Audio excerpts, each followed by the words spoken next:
Et on va s'arrêter justement sur le programme du Rassemblement national dévoilé donc par Jordan Bardella tout à l'heure. C'est l'heure d'élémentaire avec vous, Audrey Racine. Bonjour, ravie Bonjour Nina. de vous retrouver. On va revenir sur le programme environnemental du RN. C'est un sujet que le président du parti a occulté quasiment de sa conférence de presse. Oui, le mot environnement, en tout cas, n'a pas été prononcé. Dans son discours, Jordan Bardella n'a évoqué le sujet que de façon collatérale, en parlant du prix de l'électricité ou de l'agriculture. On va y revenir.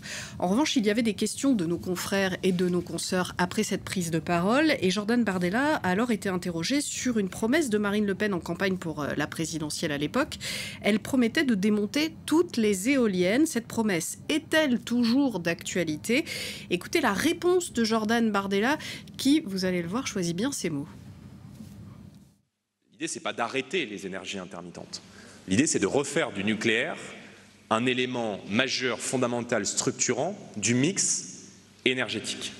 Nous souhaitons, et nous maintenons cette proposition, qu'il y ait un moratoire sur toute nouvelle construction de chantiers éoliens. Évidemment, on ne va pas les démonter, les éoliennes qui sont aujourd'hui en activité, sauf lorsqu'elles arriveront évidemment à terme. Maintenant, évidemment que nous allons investir massivement dans le nucléaire et que nous allons, encore une fois, porter l'ambition d'augmenter notre nombre de réacteurs nucléaires parce que ça permet à la France non seulement d'assurer sa souveraineté énergétique sur le long terme, mais que ça nous permet aussi de bénéficier d'une énergie pas chère et décarbonée.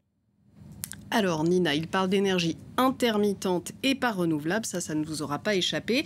Et même le vocabulaire est politique. Le RN mise sur le développement du nucléaire, vous l'avez entendu, qui a le mérite d'être une énergie non fossile et qui repose sur une filière industrielle française. Mais, parce qu'il y a un mais, la semaine dernière, le Haut Conseil pour le climat a publié son rapport annuel sur la transition française de décarbonation.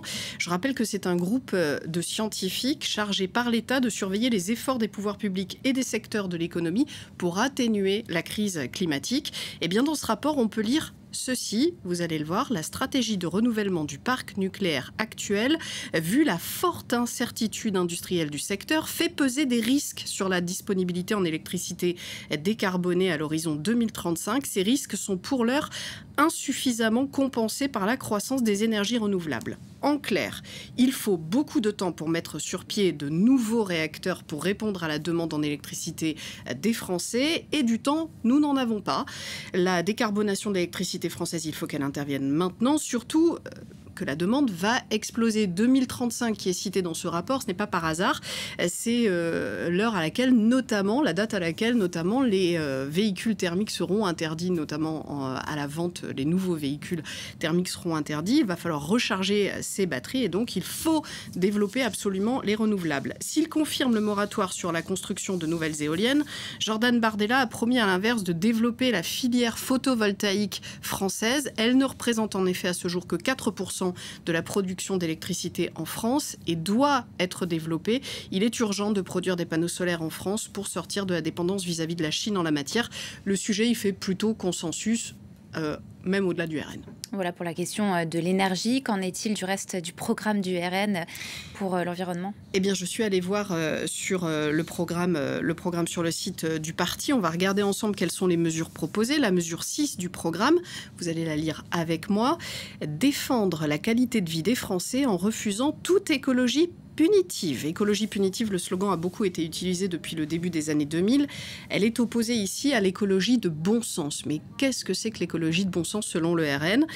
Déjà, ça avait été dit lors des élections européennes, mais ils veulent revenir sur l'interdiction donc de la vente de nouvelles voitures thermiques en 2035. Or, c'est une réglementation européenne.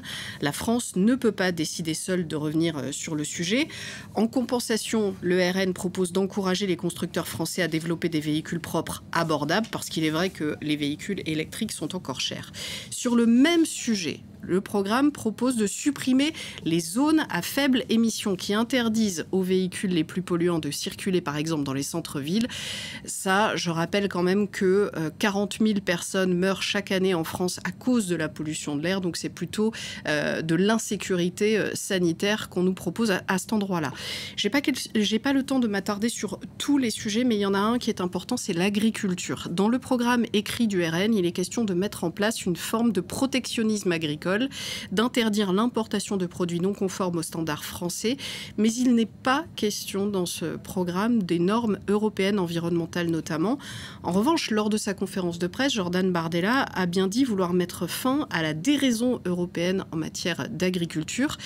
À propos des normes environnementales, le Haut Conseil pour le climat, de nouveau, a estimé dans son rapport qu'il y avait eu un recul des politiques publiques françaises concernant la décarbonation de l'agriculture. Ce secteur, il est très en retard par rapport à d'autres secteurs de l'économie française et paradoxalement, c'est le plus impacté par le changement climatique.